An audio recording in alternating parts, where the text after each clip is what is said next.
As a person who loves public speaking and debating, when I watch the news, I never see anybody who looks like me. I've always wanted to be a journalist, and the problem is I don't think that Australia would be able to accept someone like me. Do you think that there is a chance in the near future that Australians would be accepting of somebody who is a hijabi journalist like me on their TV screens? Antoinette. I believe you absolutely have a place on our TV screens, and I see Dad is with you. That's amazing, because when I wanted to be a journalist, my dad told me to be a hairdresser instead. So it's amazing that Dad is here to support you. Look, there's no doubt there's a long way to go in terms of our newsrooms being inclusive. I've worked alongside some trainees or people doing internships who wear hijabs. I haven't seen them return to television. Especially not in the commercial world. I believe in Canada, for example, and also in New Zealand, we have seen women, Islamic women, with headscarves on primetime television. But what our report has found is that Australia has a pretty long way to go in terms of catching up with other Western democracies similar to ours. But you're in year 8, is that correct? So you've got a few years to go. Hopefully by then, change is slow, but it's happening. And I hope for your sake, but also for audiences who should hear perspectives like yours, that our newsrooms are more inclusive. What have you actually found, though, in your report? What have you found in the Australian media landscape, yes, and what's the actual problem? So what we have found, and some will say it's a pretty obvious observation, that our television screens are overwhelmingly white. So our research looked at television news and current affairs specifically. So every program from your breakfast television programs right through to Q&A, and it looked at who was presenting, reporting, and who was commentating on these programs, and it compared the cultural diversity makeup to the Australian population. That was one component. We also looked at editorial leaders, so what the boards look like, what state directors, news directors look like, as well as a survey of attitudes of people in newsrooms, and then interviews with newsroom leaders.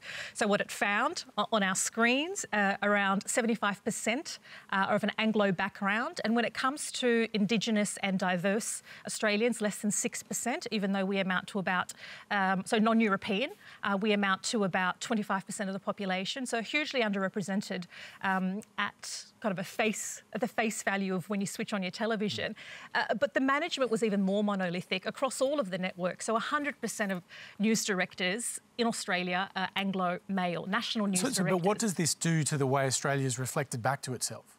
Well, obviously it has a trickle-down effect on which stories are told, how they're framed, which stories are selected, the voices that are put forward. Too often we see on all the networks, including the ABC, which we saw at Insiders after the Black Lives Matter protests, panels which are 100% white, commenting on issues that affect multicultural Australia, commenting on refugees, commenting on Black Lives Matter protests, commenting on immigration policy. And as I guess I liken it to a cooking show. You wouldn't have a cooking show and a panel of experts where no one is a chef or no one knows how to cook. But for some reason, when it comes to news and current affairs, we think it's acceptable to not have diverse voices. So I believe that really limits public discourse. Audiences are missing out. But Barnaby, what do you think? Well, first of all, congratulations. And I believe that Australia is an evolving place and you're going to have a future if you want it. It's that egalitarian nature of Australia. I don't think, to be quite frank, and I'm from the country, I don't think people give a toss what you wear. They give a toss about what you say. And they want to see balance. What I'd be looking for, if you're on the ABC, I'd say, OK, I want to see as many right-wing commentators as I see left-wing commentators. I'm really interested in getting that challenge of views, those challenge of ideas, the proper debate, rather than seeing a sort of a suite of people where I listen to one and I'll go, and here goes all the rest saying exactly the same thing. That is what really annoys me.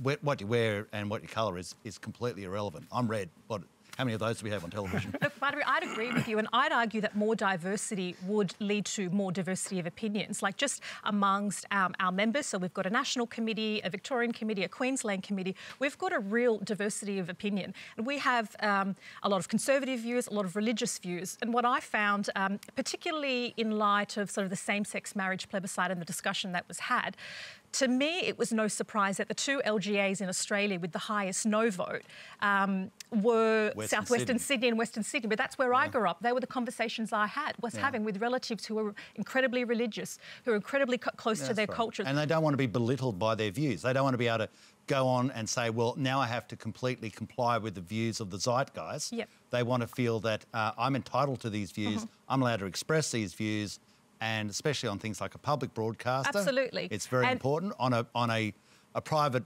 organisation, well, they've got to make advertising revenue. And so, and you've both worked in them. If they don't make advertising revenue, they won't be there, no matter what colour people are. Michelle, Rowland, do you think actually the media does have a responsibility to reflect the population more? I mean, there's been pretty strong pushback to Antoinette's research or the group's research today. News directors from the commercial network saying it's faulty research, it ignores the work of people like Brooke Boney on the Today program, and that they are making advances. Where do you sit on this? Well, the media has an absolutely vital role to play in terms of reflecting our character, our culture, and our identity. And that's not just me saying that. That is actually the law saying that. That is one of the objects of the Broadcasting Services Act. And whilst technology may change and whilst society may evolve, that principle remains very much constant. And I must say for our guest here, I say in all sincerity, I have absolute confidence that you are going to achieve your dreams. You are one of those people whom I have the absolute privilege to visit when I am able to go to schools in my electorate in Western Sydney who tell me what they want to do. They are articulate and they are driven, and I have no doubt that you are going to achieve your ambitions. And also, just on that, I mean, this is all lovely and very positive in terms of the reinforcing message. The director of news at the Seven Network, Craig McPherson, responded to all of this data today, saying that the reason they don't have more diversity is that these people are not applying. Well, sorry to jump in, but I think what is so interesting about that, so from an Indigenous male, right, I have as likely of a chance of being incarcerated than I do from finishing high school. So if these networks are putting money into university scholarships, and that's the avenue in which we're going to be represented within the media, but half of us are being locked up, then how is that going to support cultural diversity? How is that actually building infrastructure that's going to give you a platform when the systems in which we are to be able to achieve that platform, we're not even represented within, you know? And I think what's really interesting about what Channel 9 said about Brooke, for example, she's one of 4 on this show, right? If she... on the Today Show. On the Today Show. If she is one of 4, she can only speak on her lived experience. So she can't represent all minorities. So having one is not cultural diversity. And then on top of that, is it cultural diversity or is it performative cultural diversity? Because, for example, on this show today, the song that I'm going to perform is called Stand for Something. The song I initially was going to perform was called April 25th. And this is a song that I was not allowed to perform. Like I was basically censored in the fact that the ABC said that it was not appropriate. So is it performative? Because me sitting on this panel ticks off a box for the ABC that is cultural diversity, but if I'm not able to express my perspective, is it performative or is it actual cultural diversity? Because as Barnaby said, it's important that we have freedom of speech and freedom of expression. So if we have seats at the table, but then we are not able to express our lived experience, are we actually having cultural diversity or is it performative? We'll have to go into bat for the ABC here. I imagine when you say April 25th, we're what are we looking at, Anzac Day or something like that? Well, yeah, I don't know. Just to be clear, I think it's worth shedding a little bit of light on this. The lyrics include the line, "I hate the Anzacs." It's repeated, and there's a lot of context which we did want to talk to you about tonight to understand where that comes from. But without context, there may be issues. So, yeah, look, there's kind of. Look, I'd never thought I'd do this, defend the ABC, but here goes.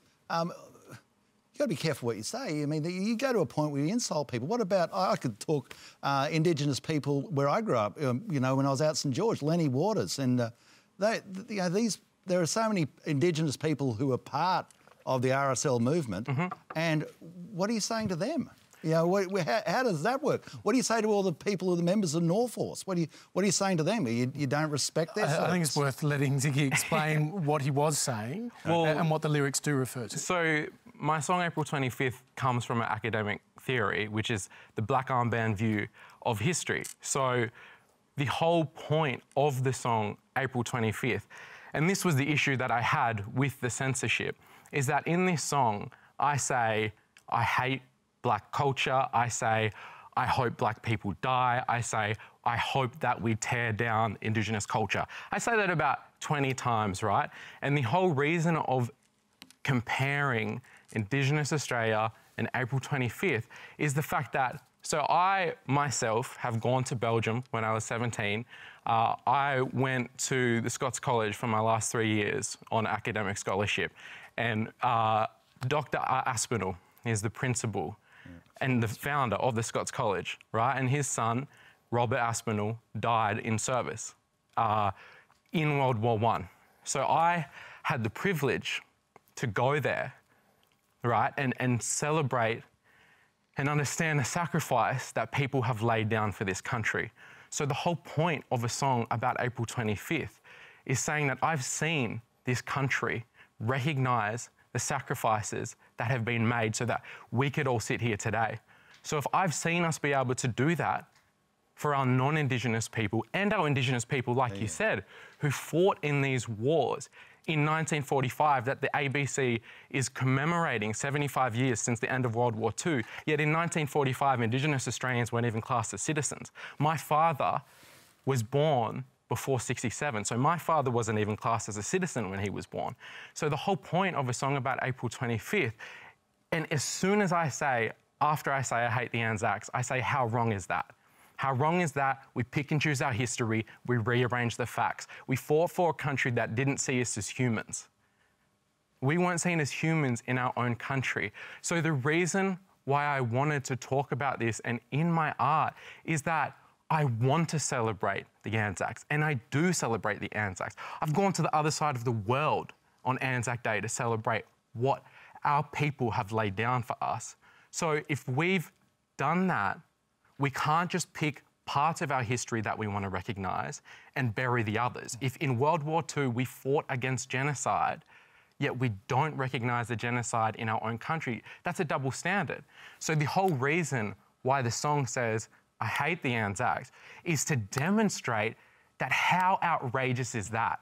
So if we can recognise how outrageous that is, why can't we recognise that on January 26th? Why can't we recognise that when we asked to raise the age from 10, because 600 kids last year were locked up, right? And we're 2% of the population. We make up 65% of those kids incarcerated. That's 349. So if we can't recognise it then, like, do we not understand and just to be clear, we did invite you on to explain all of that context and explain the reasons behind your lyrics. So I just think that point needs to be made clear.